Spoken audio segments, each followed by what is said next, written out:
Thoughts on Spirituality, Chapter 8, Saturday, July 19th, 2003. Jesus. I want to speak to my children about trust. We are practicing trust at this time because there will come a time in your life when trust will provide you with all manner of comfort and spiritual safety. Indeed, there will come a time when children of the light will flee to their trust and wrap it around them like a protective blanket. In the time of upheaval, trust in God will come naturally to my chosen souls who have practiced. I am seeking a fullness of union with my children. In this way, service to your God becomes easy. You would not trust someone you did not know, who is a stranger. Therefore, you must come to know me. Through prayer you will develop an easiness with me, despite my divinity. It was never intended that mankind live apart from his God. It is for this reason the world experiences such profound darkness. The world has moved away from my heart. The world is deluded into thinking union with God is unattainable and, even sadder, unimportant.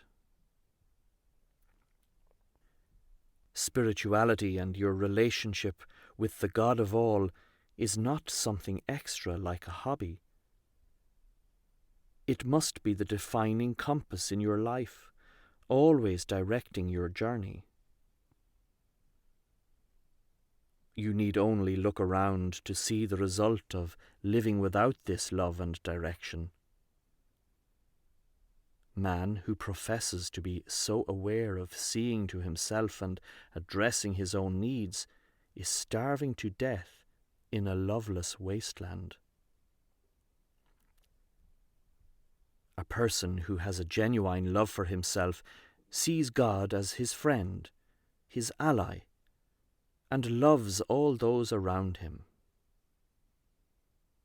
A person who has a genuine love for himself forgets about himself in the service to others. Ponder that thought, children, for in it lies the answer to the universe. I will clarify it for you if you ask me in prayer. Be happy, dear children, for your Jesus loves you and guides you with joy. Thoughts on Spirituality, Chapter 8, Saturday, July 19th, 2003. Blessed Mother. I am a good example of trust, dear children of the light. My time on earth was filled with times when a heavenly perspective was necessary. If you view the world from a worldly perspective, you will feel fear quite often. But a heavenly perspective grants peace and emotional security. Trust in God and in His purpose and will moving in your life grants you a detachment that liberates your spirit and frees you to do many things. You can relinquish the rush to acquire that has consumed much of the world. Dear children who have been blessed with great wealth, let go of the material now. It is cluttering your outlook and progress. Remember, you are not bringing these things to heaven, nor will you need these things. They are nothings and should be assigned no value. And if you assign no value to the material things, you will not need to acquire them. It is very simple. The happiest people require little, and the more pulled into the quest for things without heavenly value, the more difficult for you to be happy.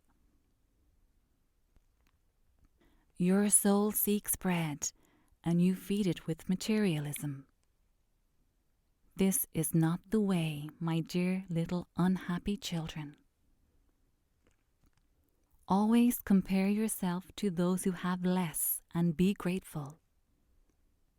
Comparing yourself to those who have more creates envy, and this we must not have. Give your envy to Jesus, and he will burn it up in the fires of his sacred heart.